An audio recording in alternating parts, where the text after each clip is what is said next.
Hey guys, today I will explain you second poem of the 12th class. Name of the second poem, An Elementary School Classroom in a Slum. It is written by Stephen Spender.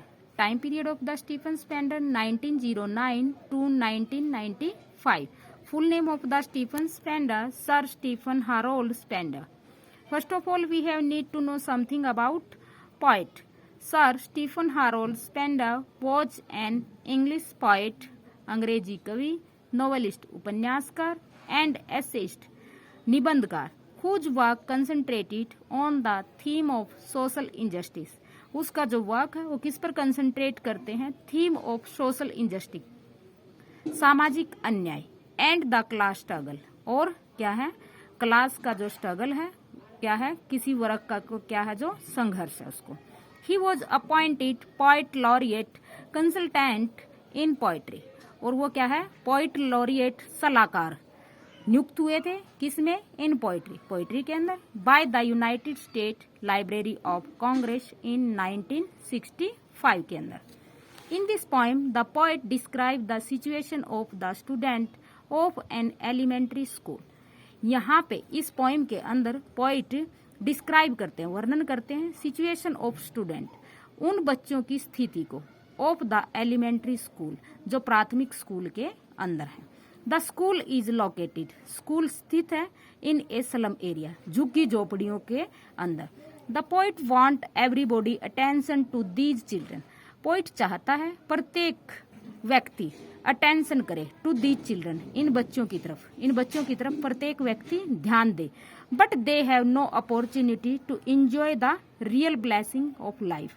But they have no opportunity, इन बच्चों को कोई अवसर नहीं है to enjoy, आनंद करने का, the real blessing, जो वास्तविक खुशी को, ऑफ लाइफ, जीवन की जो वास्तविक खुशी है, इसको एंजॉय करने का कोई अवसर नहीं है.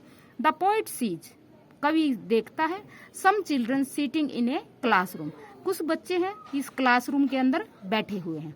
इन ए स्लम, झुग्गी झोपड़ियों के अंदर जो स्कूल है उसमें क्या है? क्लासरूम है, उसमें बच्चे बैठे हुए हैं. These faces, the faces of these poor children, इन बच्चों के जो पुअर चिल्ड्रन फेसिज हैं, हैव नो साइन, उनके अंदर कोई चिन्ह नहीं है, of any warm blood running, कि उनके अंदर गर्म खून दौड़ रहा हो. इन देम, उनके अंदर. जब बच्चे चाइल्डहुड, बचपन की एज में होते हैं तो उनके अंदर क्या होता है? गर्म खून दौड़ता है, साइन होते हैं, उनके फेसिस रेड होते हैं. यहाँ पे क्या है?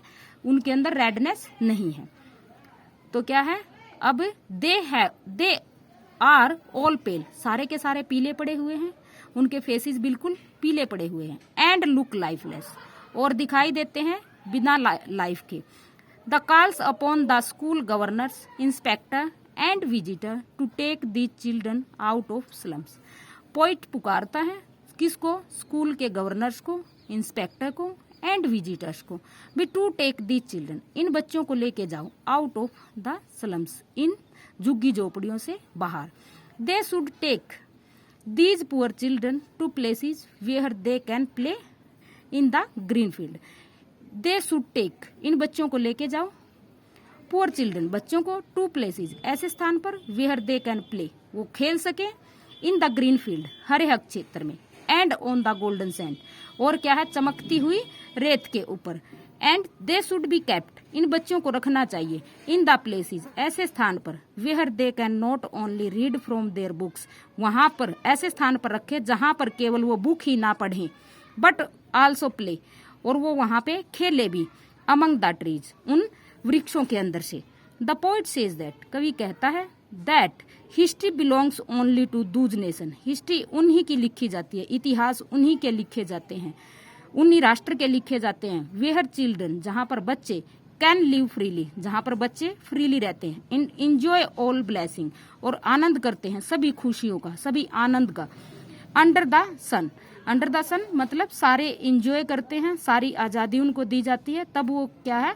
अच्छा कुछ सोच पाते हैं और अच्छी हिस्ट्री वो लिख पाते हैं. द पोएम टेल्स अस, जो पोएम हमें बताती है, poor condition of the student, बच्चों की पुअर कंडीशन के बारे में, पुअर स्थिति के बारे में.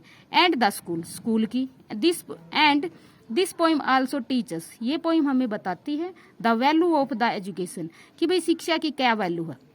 And the value of things, और वस्तुओं की क्या वैल्यू है, दैट वी हैव, जो हमारे पास हैं, और जो हमारे पास नहीं है उनकी क्या वैल्यू है, एंड मैनी डू नॉट, जो हमारे पास नहीं है, जो बहुत सी वस्तुएं हमारे पास नहीं है।